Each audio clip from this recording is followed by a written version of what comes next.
नमस्कार मंडळी, recipe with Rupali या यूट्यूब चॅनलमध्ये तुमचे खूप खूप स्वागत आहे। आज मी बनवलेली आहे आपल्या शरीरासाठी खूप गुणकारी असणारी, त्याचबरोबर जिभेची चव, तोंडाची लज्जत आणि ताटाची शोभा वाढवणारी जवसाची चटणी। ज्या वेळेला आपल्याला जेवण जात नाही त्यावेळेला ही चटणी तोंडी लावण्यासाठी तुम्ही घेऊ शकता। त्याचबरोबर या जवसाच्या चटणीचे खूप सारे फायदे आहेत, ते मी या व्हिडिओमध्ये सांगितलेले आहेत।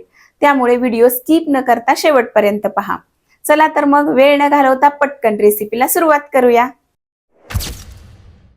या ठिकाणी मी 1 वाटी जवस घेतलेले आहेत। वजनी हे साधारण 250 ग्रॅम आहेत।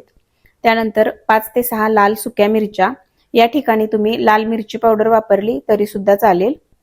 त्यानंतर 2 चमचे डाळवं, 1 मोठा चमचा पांढरे तीळ, अर्धा चमचा जिरे, 12 ते 15 लसूण पाकळ्या, थोडासा कढीपत्ता, जर कढीपत्ता तुमच्याकडे जास्त असेल जास्त घेतला तरी चालेल, चवीनुसार मीठ।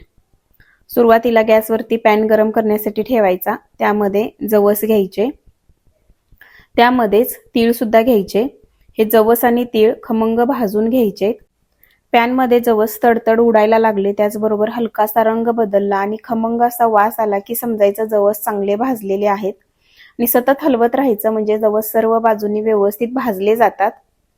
जवस हे आपल्या शरीरातील हिमोग्लोबिनसाठी खूप उपयुक्त आहे। त्याचबरोबर शुगर आणि कोलेस्ट्रॉल हे कंट्रोलमध्ये राहतं।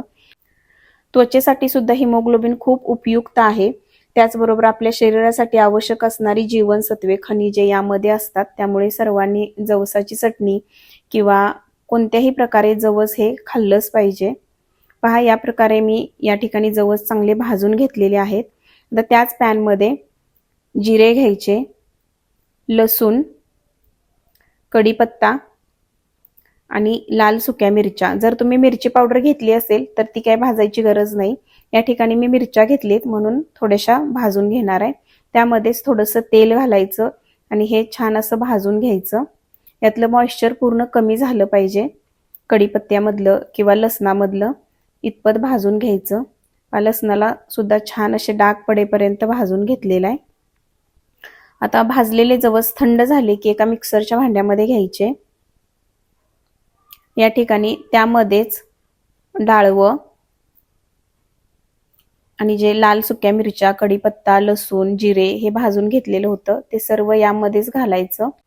या ठिकाणी लाल मिरची तुमच्या आवडीनुसार कमी जास्त तुम्ही करू शकता। यामध्ये चवीनुसार मीठ घालायचं, झाकण लावायचं आणि मिक्सर चालू बंद करत ही चटणी बारीक वाटून घ्यायची। पाहू शकता तुम्ही, एकदम मोकळी मोकळी अशी ही चटणी होते। रंग सुद्धा पहा किती छान आलेला आहे आणि वास सुद्धा एवढा खमंग येतो ना याचा। तयार आहे एकदम खमंग, आपल्या शरीरासाठी गुणकारी, आरोग्यदायी असणारी जवसाची चटणी। तुम्ही सुद्धा ही आपल्या आरोग्यासाठी गुणकारी असणारी जवसाची चटणी नक्की एकदा करून पहा। या चटणीमध्ये थोडंसं तेल किंवा तूप घ्यायचं आणि चपाती सोबत किंवा भाकरी सोबत ही चटणी खायची। भातासोबत सुद्धा तुम्ही खाऊ शकता। खूप म्हणजे खूप जबरदस्त लागते। जर तुम्हाला आजची रेसिपी आवडली असेल तर लाईक करा, तुमच्या मित्रमैत्रिणींना, नातेवाईकांना शेअर करा।